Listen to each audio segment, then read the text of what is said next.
Welcome to, in my opinion, for Horizon Zero Dawn. Horizon takes place in a primitive yet not so primitive world. Our lead is Aloy, a born outcast, taken in by another outcast and father figure, Rost.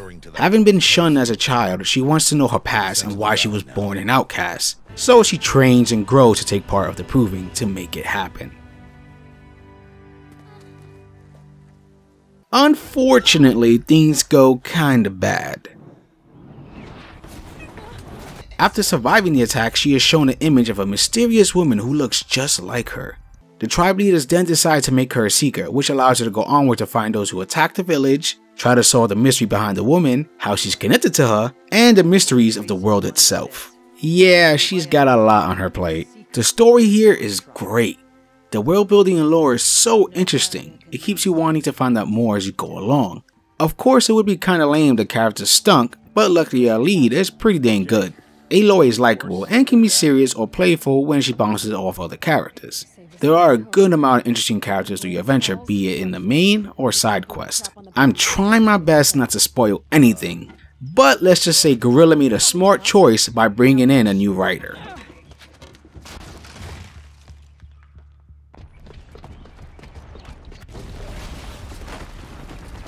This is a third-person open-world action-adventure game. There's a big old world to explore where you'll be running, climbing, gathering resources, and taking down some dangerous enemies. There's a good amount of robot creatures with various sizes. You got stuff like robot tigers, alligators or crocodiles, whatever which one, and giant moles. Each has their own weaknesses, and you can even take them apart piece by piece, disabling certain skills they have, and maybe causing some sort of chain reaction that makes them go boom. You can even check the in-game menu that shows you the info on all the creatures you've encountered, just in case you forget some weaknesses and their soft spots. All of this is achievable by using a varied weapon selection. You have your standard bow, sniper bow, sling bombs, and more. They start off with a pretty limited ammo selection, but as you go along the game, better versions are available to buy with some more varied types of ammo. There's elemental ammo that can put a robot on fire, shock them, and freeze them, stunning them for some extra damage. There's even a certain type of arrow that tears off the armor of our robot menace much faster than the old-fashioned way. However, robots are not the only threat, as you do have some humans you gotta deal with, but that's nothing some arrows to the head can't cure. The combat was such a freaking joy, and you're sure to find certain weapons that just click with you and fit your playstyle. I was really surprised that through my playthrough I felt like I was constantly challenged by these robot terrors. While some can get a bit easier to take down as you get better equipment and start to learn the ins and outs, they still can be a threat. The fact that many come in herds and have erratic behavior keeps you guessing. This offers some heart-pounding moments during combat, ending with a sigh of relief when it's over. It's just simply gratifying.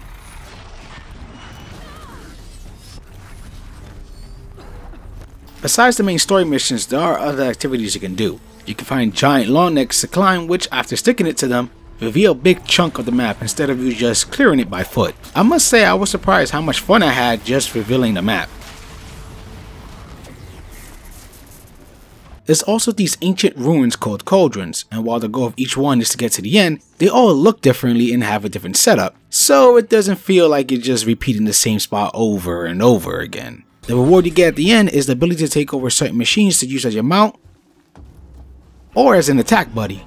You might run into some bandit camps as well, which can be taken down any way you please. I usually take out the alarm system beforehand. After the camp is taken down, new people take over and even a little shop pops up. If you feel like testing your skills a bit, there are trials you can take on, each with different tasks you must complete in a certain time frame to receive a rank, which can lead to some goodies. These are pretty fun but can be a bit tough as well when going for the top rank. Then there's corrupted zones, which are parts of the map full of corrupted robos. These are much tougher than usual ones, so it's best to think before you're late. There's also stuff you can find that gives you more knowledge of the world, be it from past or present, like cups, logs, and vantage points, which details a certain person's journey around the land, and even gives you a view of what certain spots used to look like. If you find yourself sucked into this world, these are great bonuses and helps clears up some stuff. You can also go back in the menu to hear or read anything you've collected.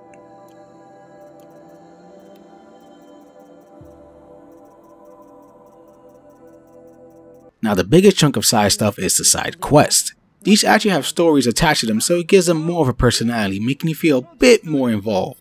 You'll be doing things like helping out a ward and fighting escaped prisoners, saving a mansion from a robot attack,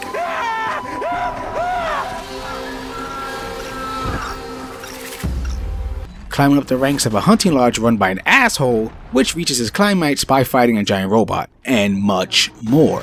While the other side activities are fun and interesting, these are definitely the shining stars of the game's side content. This all sounds fun, but you might be thinking, wow, I'm guessing there's a lot of walking and backtracking. And you're correct. But luckily, as long as you discover fire save points and towns, you're allowed to instant teleport if you want to. Though be warned, you must have an item to do so, and these are limited. But there's a point in the game where you can buy an item that lets you teleport as much as you like.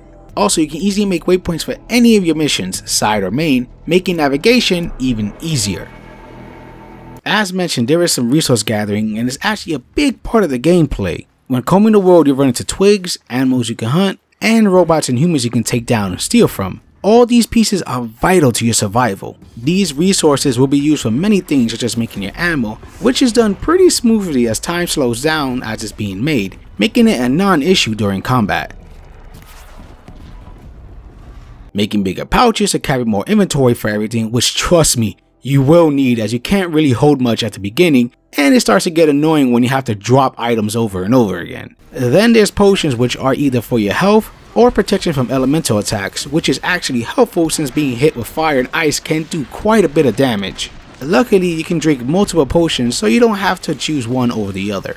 Now you can buy all this stuff from stores, but it still will cost resources just a little less. Other stuff you can buy is better armor and weapons. It seems the best ones are available after you played a bit more of the game. You may have noticed there are slots for each weapon and armor. These are for your coil and weaves. They help increase your normal and elemental damage output and intake.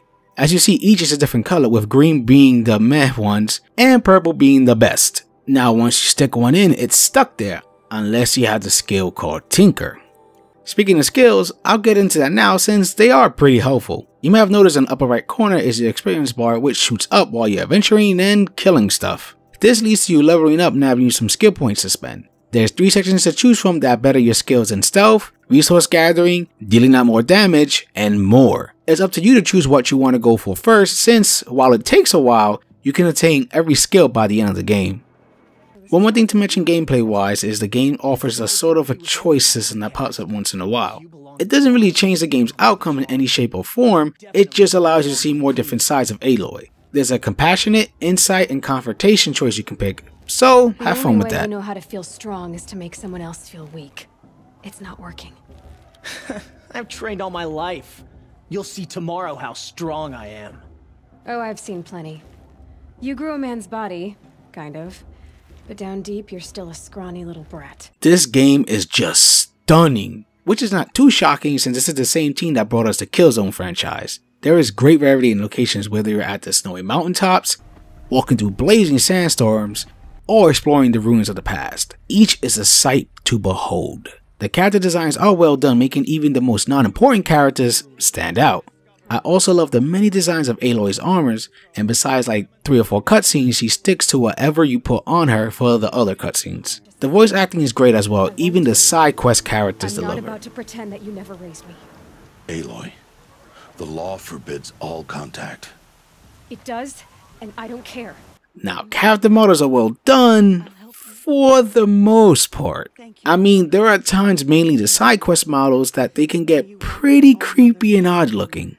Frame rate is super smooth and I never once experienced any slowdown. The camera for the majority of the time is perfect, though there are moments when you're aiming up in a grassy field that the grass gets in the damn way. I mean, I know the grass looks nice as it waves, but it just kept being annoying at times. I had an awesome time with this one. The story and lore hooked me in, I enjoyed the lead, and the gameplay was fun and satisfying. Yeah, the presentation is a bit iffy and creepy with the face models, but it didn't take me out of the game too much. Same goes for the camera. There's tons to do in this game, so we'll keep you busy for a while. It took me about 46 hours to finish it, and that's with me doing some of the side stuff. I'm surprised that Guerrilla Games was able to pretty much nail their first open world game, and I think everyone should jump in, grab their bows, and go hunt down some giant killer robots. I hope you enjoy my thoughts on this game, and for gamer's sake, keep gaming.